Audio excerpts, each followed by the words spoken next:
इसको यहाँ पर आयोजित किया और देश भर से 8,000 से भी ज्यादा टेक एंटरप्रेन्योर्स ये इस इवेंट में सम्मिलित हुए।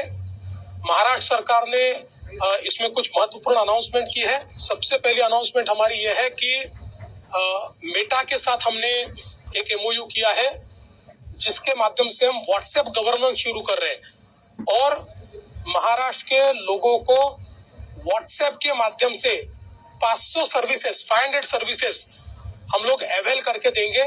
तो एक प्रकार से सर्विसेज का डेमोक्रेटाइजेशन जो है वो व्हाट्सएप के माध्यम से हम लोग कर रहे हैं, क्योंकि महाराष्ट्र का अंतिम आदमी भी व्हाट्सएप को इस्तेमाल करना जानता है। तो एक ये बहुत महत्वपूर्ण इस प्रकार की अनाउंसमेंट हमने की है। इसके साथ साथ आज एनपीसीआई जिन्होंने यूपीआई तैयार किया है, दुनिया का सबसे बड़ा पेमेंट गेटवे आदरणीय मोदी जी के नेतृत्व में जो तैयार हुआ है, उस एनपीसीआई को उनके ग्लोबल हेडक्वार्टर के लिए मुंबई में हमने जमीन दी है। उसके आने से मुंबई की एक टेक्नोलॉजिकल जायंट के रूप में जो हमारी एक पहचान है उसको और पुष्टि मिलेगी।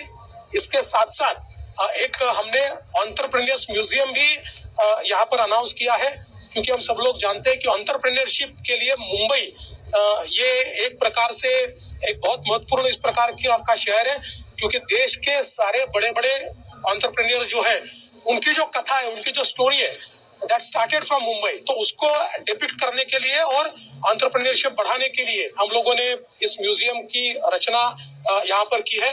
आज एक मैकेंजी का रिपोर्ट भी हम लोगों ने अनवील किया है। मैकेंजी के रिपोर्ट में बहुत ही साफ तरीके से दिखता है कि अब देश का जो स्टार्टअप कैपिटल और टेक स्टार्टअप कैपिटल है वो मुंबई है, वो महाराष्ट्र है और महाराष्ट्र ने इसमें लीडरशिप पोजीशन ली है। एआई में भी महाराष्ट्र ने लीडरशिप पोजीशन ली है और मैकेंजी ये मानता है कि महाराष्ट्र में आने वाले 10 सालों में 100 से ज्यादा यूनिकॉर्न्स होंगे और महाराष्ट्र एआई रिवोल्यूशन को ग्लोबली लीड कर सकता है। इस प्रकार से मुंबई और महाराष्ट्र की रचना है।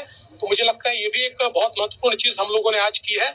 और उसके साथ साथ एक हम लोगों ने टीम के साथ take entrepreneur association of India इनके साथ एक एमओयू किया है, जो हम लोग एक इनोवेशन सिटी तैयार कर रहे हैं। उस इनोवेशन सिटी को किस प्रकार से उसका फ्रेमवर्क हो, क्योंकि टीम के जो सदस्य है ये सारे सदस्य अगर हम साथ में पकड़े तो करीब 60 बिलियन का व्यवसाय ये लोग करते हैं। तो टेक्नोलॉजी के क्षेत्र में ये सारे लोग बहुत बड़े पैमाने पर काम करने वाले लोग हैं, इसलिए इनकी मदद लेकर हम लोग एक फ्रेमवर्क तैयार करने का प्रयास करेंगे। तो मैं ऐसा कह सकता हूं कि आज के इस इवेंट ने मुंबई और महाराष्ट्र को टेक्नोलॉजी के क्षेत्र में, एआई के क्षेत्र में फिर एक बार नंबर 1 पे लाया है। पुणे का जो मामला है उसमें आरोपी को पकड़ लिया गया है।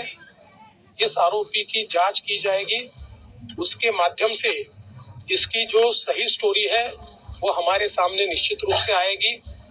और कुछ चीजें आज पुलिस कमिश्नर ने आपके सामने रखी है, कुछ चीजें जल्दी हम सामने रखेंगे। अभी चूंकि सारी प्रक्रिया चल रही है इसलिए वो चीजें सामने रखना ठीक नहीं है, लेकिन इसमें फॉरेंसिक जो कुछ हमारे तफ्तीश है वो भी हमारे सामने आई हुई है।